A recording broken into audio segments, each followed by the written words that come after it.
Hi, students. How are you doing? Welcome to Naya Sim or Cimnanya. And thank you all so much for the love and support. Hope you all are doing great.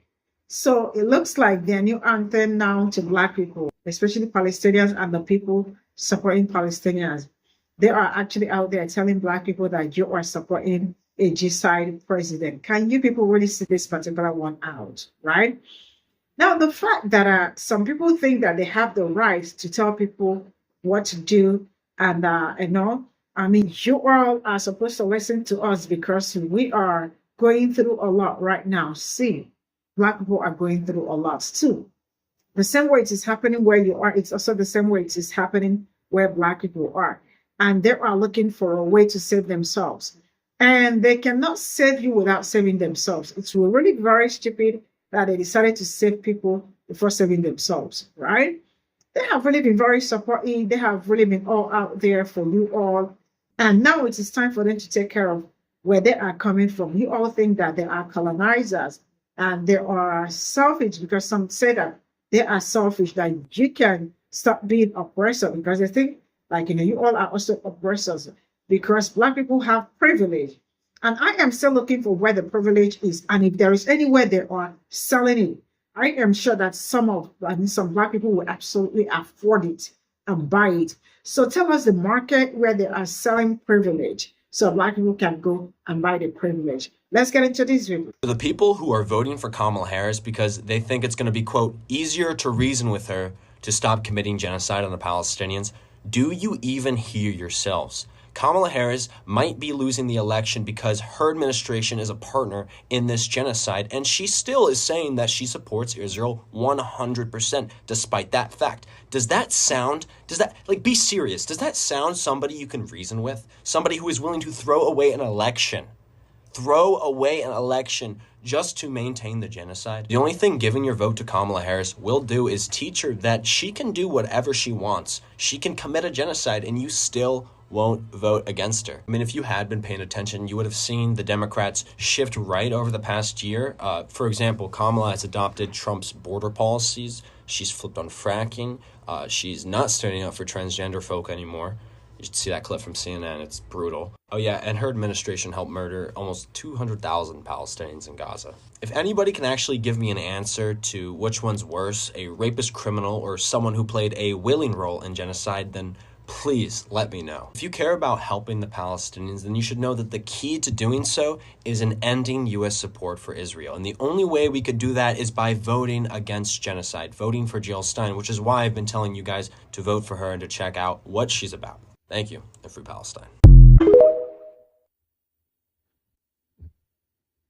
Calling people genocide supporters because they're voting for Kamala Harris is intellectually lazy and just dishonest. And I know a lot of people are afraid to say this or have this sentiment, but it needs to be said. The emotional extortion has got to stop. Solidarity cannot be built by twisting people's arms to your position, nor does it do any good to put people in the position or posture of believing that you're willing to gamble with their rights for the sake of virtue signaling. It is exhausting and it's enough. And let's be clear, solidarity isn't built because you focus on one cause. It is built on the collective causes and positions all of the groups to do better. I'm gonna say this, I'm not seeing a single Palestinian creator do that. Where that's coming from are YT leftists. It is literally the most exhausting thing happening as we run up to this election. But this conversation that we're having isn't one about winning or a certain person getting elected, because they know that Jill Stein or Cornel West or Claudia De La Cruz, they know that they can't win. It is about them throwing a temper tantrum to get their way. And when they can't get their way exactly like they want their way, what they then do is attempt to punish everybody, because you see, misery loves company. Misery loves company. If I can't get exactly what I want, I'm willing to gamble your rights away so that I could prove a point that I am morally superior to everyone else. Well, fuck you. Miss me with that. Miss me with that. We have a responsibility to take care of every person. And because you can't get the exact way you want, doesn't mean to me that I have to set aside what I intend to do in the interest of the collective It means that I'm considering all people. But to have watched that rally that Trump had at Madison Square Garden and the harmful nature of not only him, but all of the speakers almost from that event, and to say, oh, well, she should have done exactly like I wanted. I'm okay with him coming so we can burn the system down when you don't have matches or gas to even start a fire. People would respect you all if you didn't come wielding the tools of white supremacy culture, twisting arms to get your way, emotionally extorting people to have your voice heard in the way you want it heard. It's enough. It's enough. So if you're out there and you're undecided, and this is the issue that has you on the fence, then I ask you to consider every single person that'll be impacted by a Trump presidency. Don't let someone emotionally extort you into believing that voting for Kamala Harris makes you a quote-unquote genocide supporter, because it just isn't true. It is a weaponization born of white supremacy culture that intends to force people into positions that they would not otherwise adopt. My heart goes out to the people in Gaza. I will continue to push President Harris for an arms embargo. But as we lead up into this election, I don't have time for those games. I don't have time for gambling with the rights of everybody else. It's just not a reasonable ask. And people should stop making it. Elections have consequences, whole consequences. And some of y'all run y'all's mouth like it's a motor and work your fingers like it's a full-time job, trying to lecture other people on what they should be doing. What you should be doing is recognizing that this election isn't the time to virtue signal, to thump your chest, to act like you know better than everybody else, as if the rest of us are not educated enough to make a nuanced decision on our own. What I'd invite you to do is have several seats. What I'd invite you to do is go to the polls and vote. What I'd invite you to do is stop emotionally extorting other people so that you can feel good about yourself. I find it violently stupid how some of y'all just run your mouth on here, not recognizing that there are real world implications for gay people, for queer people, for women, for black people, for people migrating to this country, for people of Latino or Hispanic descent. Like, there are literal consequences to the stupidity that you all are trying to force feed people. But the worst of it is, it's like y'all don't get tired. Like, ain't you tired? Aren't you exhausted talking to people that's constantly telling you that what you're saying makes no sense to the rest of us? And I know I'm going to have people that come on this post say, oh, genocide is in the red line for you. So voting for Jill Stein is going to stop what's happening? No, it won't. What needs to happen is we need to focus this energy the next 2 weeks and get Kamala Harris elected and push her left. And there are going to be those of you that's going to come on this post and say, oh, how's that work so far? You weren't bumping your gums and tip-tapping them fingers when it was 45 white men and one black man that had the position. But now there's a black woman. Here you are showing up trying to tell the rest of us what we should do and how we should move. Get out of here. Like, for real, y'all are aggravating. And that's on Mary Had a Black Lamb. I am here at the Milwaukee, Wisconsin airport, moving on to another location. And I just wanted to weigh in on something because a friend sent me this video of Candace Owens challenging Kamala Harris's black identity. And I found myself triggered by it and frustrated by it. And I know there's so much misinformation flying around and all these memes, and so I thought I'd offer a public service and break down why this is annoying, frustrating, unhelpful, harmful even, and a waste of everybody's time. And why nobody should listen to Candace Owens pretty much about anything. So the theory is that Kamala's not really black. Somehow she's made this up, and I guess that means she's making up all kind of other stuff. And this is amateur ancestry sleuths acting like they know things and misreading the charts. You know, knock yourself out looking things up online if you want to understand the false claim and what the real evidence is. My deeper question is, why does it matter? Why does Candace Owens care how black Kamala Harris is? And why do a bunch of folk run around with this message?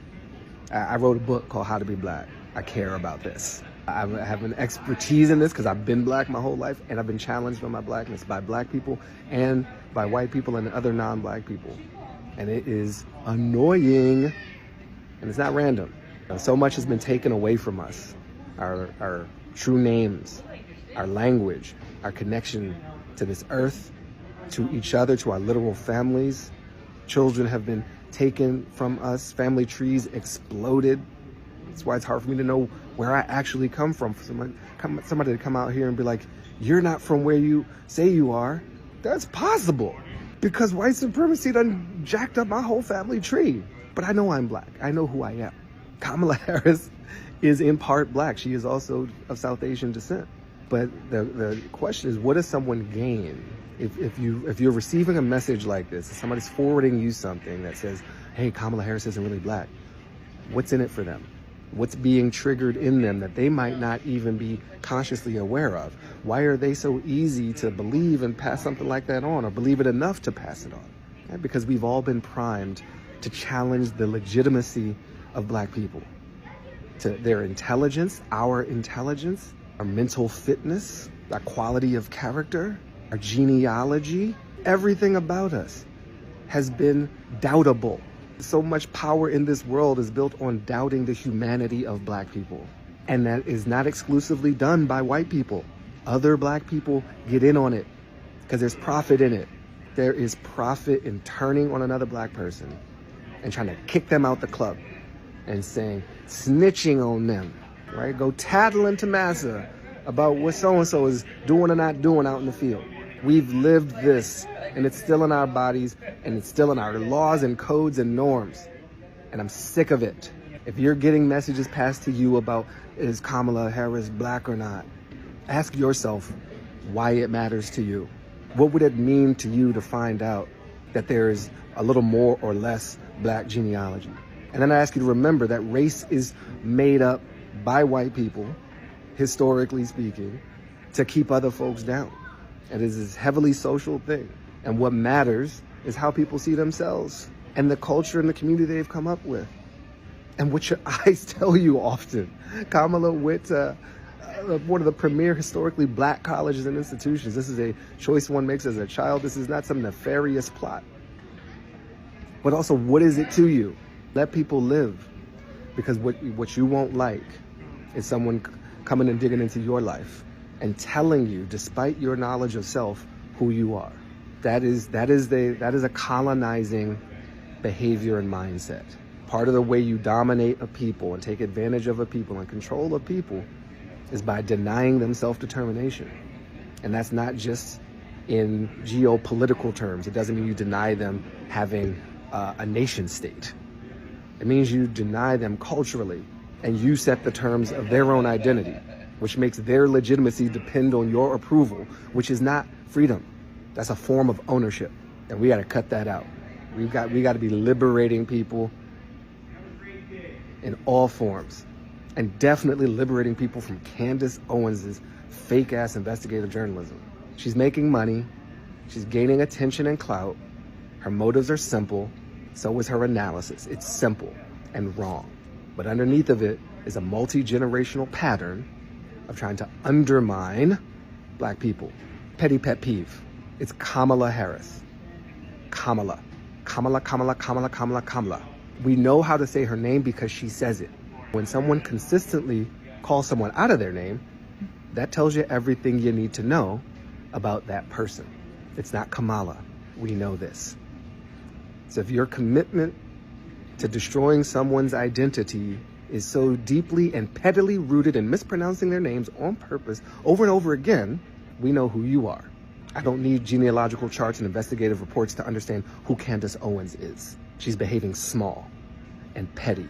She's doing the work of the colonizer for them in the 21st century. And she ain't the first, and she won't be the last. So mind your mind. We need to be resilient in the face of all sorts of attacks. And this is a psychological and emotional attack. And I am doing what I can in this little moment to help us raise our defenses, because it's going to keep coming. Thank you. When I voted for Kamala Harris, who is black and of South Asian descent, because we can be more than one thing. Don't let anybody tell you who you are. I definitely know who I am.